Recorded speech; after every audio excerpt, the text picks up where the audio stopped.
Election का माहौल गरमाया हुआ और आपके बीच में एनएलओ बीएसपी के गठबंधन की सरकार बनाने जा रहे हैं डॉक्टर नरेंद्र नाथ शर्मा जी। गाड़ी के अंदर हम हैं और गाड़ी के अंदर इनसे आप रूबरू हैं, बिल्कुल सीधे हैं, सीधी बात करेंगे।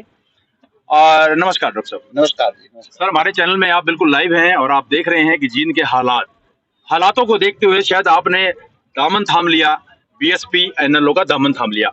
अगर जो आप यहाँ से विजयी रहते हैं और विजय रहने के बाद क्या इस सारे मामले को संभाल पाएंगे, जो ये मामले अभी गड़बड़ेशन में चल रहे हैं 10 सालों से? 10 साल में इतना बुरा हाल हो गया है कि हर वर्ग दुखी है। कर्मचारी इनसे दुखी हैं, व्यापारी इनसे दुखी हैं, प्राइवेट स्कूल वाले इनसे दुखी हैं, किसान इनसे दुखी हैं, आशा वर्कर इनसे दुखी हैं। आप ये देखो कि सड़क पर हर रोज धरने ही धरने लगे रहते हैं। रानी तालाब पे हमारे जींद में धरने 1 साल 1.5 साल तक रहे। सारे हमारे बीसी और एससी के लोग दुखी हैं। जी जी। आप ये पूछो कि दुखी कौन नहीं है। जहाँ तक सड़कों की बात है, बुरा हाल है सड़कों का। हर गली में जाके देख लो आप, कहीं ये वार्ड नंबर 1 में चले जाओ, 2 में चले जाओ, 3 में चले जाओ, सभी वार्ड में जैसे ही बारिश आती है घरों में पानी चला जाता है। जी जी जी। अब कहते हैं ना, एक बार किसी ने पूछा था कि जींद में खुदा कहाँ है, जींद में खुदा कहाँ है, तो किसी हमने बताया भी जींद में तो खुदा ही खुदा है। अब इसमें स्क्रीन नंबर 5-6 में चलो सारा खुदा पड़ा है, सेक्टर पे चले जाओ खुदा पड़ा है, रोहतक रोड खुदा पड़ा है, भिवानी रोड खुदा पड़ा है, पटियाला चौक खुदा पड़ा है। रोड बन जाता है फिर खोद देते हैं। तो खुदा ही खुदा है जींद में। अच्छा जी, क्या बात है जी, जबरदस्ती। तो हालातों के बारे में जैसा कि हम आपसे पूछ रहे हैं कि जींद के हालात इतने बद से बदतर हो चुके हैं। सर, शिक्षा में इतना बुरा हाल है कि स्कूलों में बड़ी बड़ी बिल्डिंग तो बना दी, योग्य अध्यापक है प्राइवेट स्कूलों से, लेकिन बच्चे नहीं है। जहाँ बच्चे हैं वहाँ टीचर नहीं है, और जहाँ टीचर है वहाँ बच्चे नहीं है। अच्छा, फिर क्या कर रखा है शिक्षा में? स्टडी की डेवलपमेंट के लिए कभी कोई हमारे जिला शिक्षा अधिकारी, एजुकेशन मिनिस्टर कभी मीटिंग नहीं करते कि भी एजुकेशन को कैसे सुधारना है। उनकी मीटिंग क्या रहती है? दिन में जो उनको दाल चावल खिचड़ी देते हैं, मिड डे मील, उस पे जोर रहता है।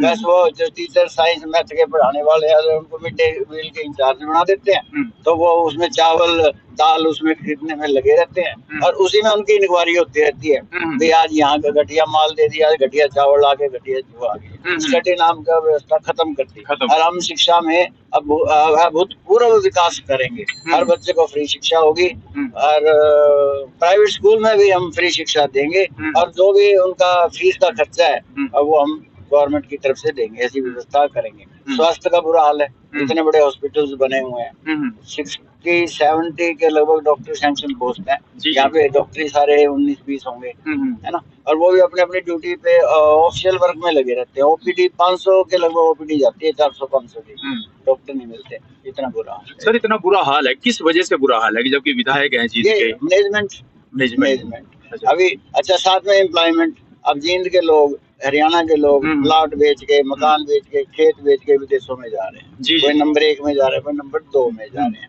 तो रोजगारी नहीं है। अगर हम, भाई साहब ने ये कहा है कि हम रोजगार देंगे पढ़े लिखे लोगों को, एक परिवार में एक नौकरी देंगे। अगर मान लो कि देर होती है किसी को रोजगारी मिलने में, तो बेरोजगारी भत्ता देंगे 2100 रुपए, महिलाओं को फ्री में सिलेंडर देंगे, 1100 रुपए रसोई के लिए भत्ता देंगे, बुढ़ापा पेंशन देंगे। अब एक घर में बुढ़ा बुढ़ी है 7575 15,000 रुपए उनको मिल गए, तो उनको कहीं हाथ फैलाने की जरूरत नहीं है बेटा बेटी के पास, वो अपना गुजारा कर सकते हैं। सर, अगर जब हम जींद की बात करते हैं, जींद के आसपास के जैसे कि डिस्ट्रिक्ट है, पानीपत है, कैथल है और आपका करनाल है, अम्बाला है, तो आसपास अगर जो बात करते हैं तो वहाँ तो फैक्ट्रियों का मतलब एक तांता लगा हुआ है। तो जींद में ऐसा क्यों नहीं? जींद में कोई भी ऐसी फैक्ट्री नहीं, कोई बेरोजगारी इतनी हो रही है, इसके बारे में आप क्या कहेंगे सर? नहीं, बिल्कुल, जो जींद का इंडस्ट्रियल एरिया है ना, अगर आप वहाँ जाएंगे तो वहाँ पे कोई इंडस्ट्री नहीं है, जो लगी है वो फ्लॉप हो गई। फ्लॉप क्यों हुई? तो यहाँ पे पूरी सुविधाएं नहीं मिली उनको। इंडस्ट्रियल एरिया में आपको पशु वहाँ क्या, पूरे जींद के अंदर आपको गाय खाकर ये घूमते हुए मिलेंगे।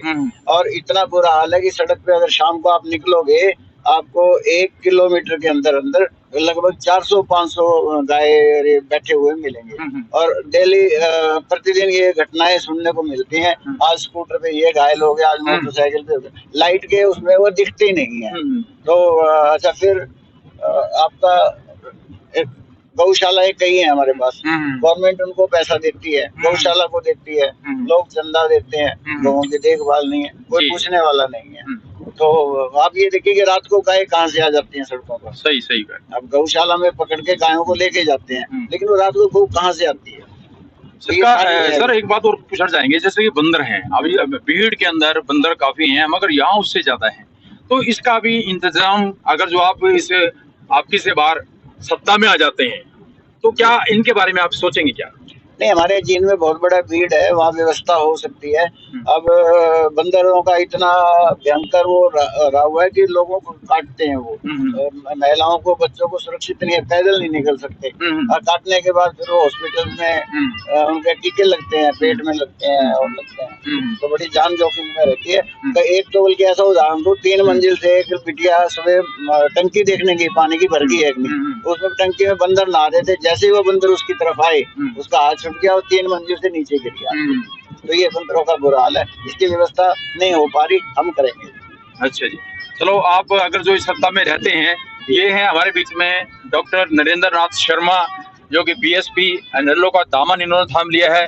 और अब की बार क्या होने वाला है ये तो देखो जी वक्त बताएगा, मगर आज इनसे बिल्कुल गाड़ी के अंदर अपडेट ले रहे हैं। न्यूज़ 7 जी आपके बीच में है, और कुछ और कहना चाह रहे हैं सर? हाँ, ये मैं कहना चाह रहा था कि कुछ विरोधी दल या और पूछते हैं कि भाई आप 7500 रुपए बुढ़ापा पेंशन, 21,000 रुपए बेरोजगारी भत्ता, सरेंडर, ये और इतनी चीजें आप फ्री में देंगे, बिजली फ्री देंगे, स्वास्थ्य फ्री देंगे, शिक्षा फ्री देंगे, इतने पैसे कहाँ से लाओगे, कहाँ से लाओगे, ये विषय। तो मैं एक ही बात कह देना चाहता हूँ कि अगर हम टूटी नल के नीचे अगर हम बाल्टी या टब रखते हैं भरने के लिए, अगर उस बाल्टी और टब में छेद हो जी तो क्या वो भर जाएगा?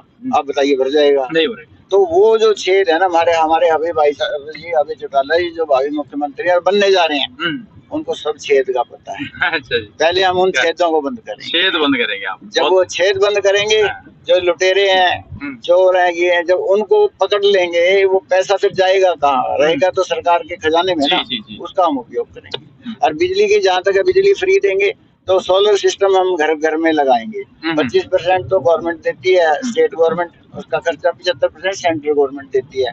तो 75% सेंट्रल गवर्नमेंट से लेंगे, 25% हम हमारी सरकार बियर करेगी। हर एक गरीब के घर में जो सोलर सिस्टम लग जाएगा तो फ्री में बिजली मिलेगी कि नहीं मिलेगी? बिल्कुल सही। तो ये हमारी योजनाएं हैं, और आप देखना एक फैंटास्टिक सरकार भाई अभय सिंह चौटाला जी आप लोगों के आशीर्वाद से बनाएंगे। क्या बात है, जबरदस्ती। अगर जो जींद की बात करते हैं, पॉपुलेशन के बारे में क्या कहेंगे? पॉपुलेशन काफी हो गई है, पहले तो बहुत खाली खाली होता था, क्या ये सही? नहीं, जींद लगभग 2,10,000 मतदाता हैं, और आउटर जींद में बड़ी अच्छी डेवलपमेंट हो रही है। और डेवलपमेंट जब होती है तो वो एक अच्छा संकेत है कि भी ये एक अच्छा सिटी बनने जा रहा है। यहाँ पर बस व्यवस्थाओं की आवश्यकता है कि यहाँ रोजगार होने चाहिए, इंडस्ट्रीज होने चाहिए, अच्छी एजुकेशन होनी चाहिए, एक एजुकेशन हब भी जींद बनेगा, ये बात ध्यान में। सर एक बात और पूछना चाहेंगे, जैसे कि जींद है, जींद की सेंटर लाइन है, जैसे कि नहर है जींद की, उससे नहर से परली तरफ कोई विकास करेगा नाम की चीज नहीं, इसके बारे में क्या कहेंगे? क्या ये सही है? ना तो कोई पार्क है वहाँ, ना कोई प्ले ग्राउंड है वहाँ। नहीं, विषय ये है कि भाई आप आमतौर पे आप किसी भी शहर को देखेंगे, वो पूर्व और उत्तर में ज्यादा बढ़ता है। अच्छा। ईस्ट और नॉर्थ में उसकी डेवलपमेंट ज्यादा होती है। पता नहीं क्यों होती है, इसका कारण तो जो इसके विशेषज्ञ वो बताएंगे। हमारे जींद के 3 मंत्री रह चुके हैं, एक टाइम के अंदर 3 मंत्री थे। बिल्कुल। तो वो डेवलपमेंट क्यों नहीं कर पाए, वो तो मेरे आदरणीय रहे हैं, और अब वो स्वर्ग में है, हम लोग नरक में बैठे हुए हैं। तो वो क्यों नहीं कर पाए, वो तो उनकी क्या सोच रही, क्या योजना थी, मैं कह नहीं सकता। लेकिन हमारी नल्लो पार्टी और बसपा का जो गठबंधन है, वो अगर हमारी आती है और मुझे डॉक्टर NN शर्मा को जींद के प्रत्याशी के रूप में विजयी करती है, तो मैं वादा करता हूँ वहाँ पे कि वो सारी कमियां पूरी करने की कोशिश करूँगा। तो ये थे डॉक्टर नरेंद्र नाथ शर्मा जी और जींद से। तो आप इनकी बातों को सुन के अंदाजा लगा चुके होंगे कि इनकी थिंकिंग क्या है, थॉट क्या है, इनके विकास कार्यों के बारे में क्या सोच रहे हैं ये। और एक बात इनसे और पूछते हैं कि शर्मा जी एक बात और है आपके मेरे जहन में कि अगर जो कई बार ऐसा होता है कि जब प्रत्याशी को ज्यादातर सपोर्टर मिलते हैं, सपोर्ट करते हैं, उसके बाद जीतने के बाद वो कुर्सी पे संभाल लेता है और आके अपने मीच के बैठ जाता है, ऐसा है? नहीं, ऐसा है, मैं 48 वर्ष से जींद में हूँ, एजुकेशन में हूँ, यहाँ टीचर भी रहा, हेडमास्टर भी रहा, प्रिंसिपल भी रहा, मेरे अपने स्कूल हैं। कोई 48 वर्ष में कोई भी व्यक्ति बता दे कि भी मैंने उनके दुख सुख में ना रहा हूँ साथ में। मैं सारे जींद के सारे डॉक्टर्स मेरे स्टूडेंट हैं, सीनियर डॉक्टर जितने भी हैं, सिविल हॉस्पिटल में डिप्टी सीएमओज हैं, वो भी मेरे स्टूडेंट्स हैं। तो IAS IPS भी बड़ी मात्रा में मेरे स्टूडेंट्स हैं, और सफल व्यापारी यहाँ मंडी में मेरे साथ चलो, सारे व्यापारी मेरे स्टूडेंट्स हैं। एक मैंने विषय ये नहीं है मैंने IPS IAS बनाया, विषय है कि मैंने एक संस्कार दिए हैं बच्चों में, एक संस्कारित व्यक्ति बनाने का प्रयास किया है। अगर आप रेडी वाला भी कोई मेरा स्टूडेंट रहेगा ना तो संस्कारित मिलेगा, वो गरीब हो सकता है, संस्कारहीन नहीं हो सकता। चलो जी, बहुत बहुत। ये देखिए आज हमारा जो कैमरे को हैंडल कर रहे हैं वो भी शर्मा जी हैं और आप भी शर्मा जी हैं। मेरे ख्याल में वो आपकी बातों को सुन के काफी प्रभावित भी हो गए हैं जी। तो अदर पार्टी के अंदर थे, अब इनका विचार क्या रहेगा, आपकी बातें सुन रहे हैं, क्योंकि जब तक हम किसी वक्ता विशेष से हम अच्छी तरीके से नहीं मिलते ना तो पता नहीं लगता कि क्या है जी। तो बहुत बढ़िया आपने अपडेट दी। और जींद वासियों के लिए अभी 5 तारीख का जो इलेक्शन है, आज लोग वोट डालने जाएंगे, सुबह सुबह उठ के जाएंगे, उनके सामने क्या कुछ मुद्दे रहेंगे, उनको आप क्या कहना चाहेंगे कि आप वोट डालें, एक बारी मेरी बातों को सुने या क्या सुने, उनके बारे में क्या कहेंगे? मैं जींद वासियों को, मेरे माताओं को, बहनों को या नौजवान साथियों को निवेदन करूंगा कि जो भी विद्यार्थी मेरे से पढ़ा है, चाहे ST स्कूल में हो, चाहे गोपाल स्कूल में हो, चाहे महर्षि में हो, है ना, और जाइट कॉन्वेंट स्कूल में हो, वुडस्टॉक में हो, उस एक एक विद्यार्थी से मैं अपील करता हूँ, उनके अभिभावकों से अपील करता हूँ कि मैंने 48 वर्ष तक आप लोगों की सेवा की है, एक बार गुरु दक्षिणा में एक वोट। क्या बात है जी, जबरदस्त जी, जबरदस्त। कम से कम एक वोट गुरु दक्षिणा में मेरा हक बनता है। नहीं, बहुत अच्छी बात की आपने सर। सर बहुत बहुत शुक्रिया आपका, धन्यवाद हमारे चैनल में आए आप।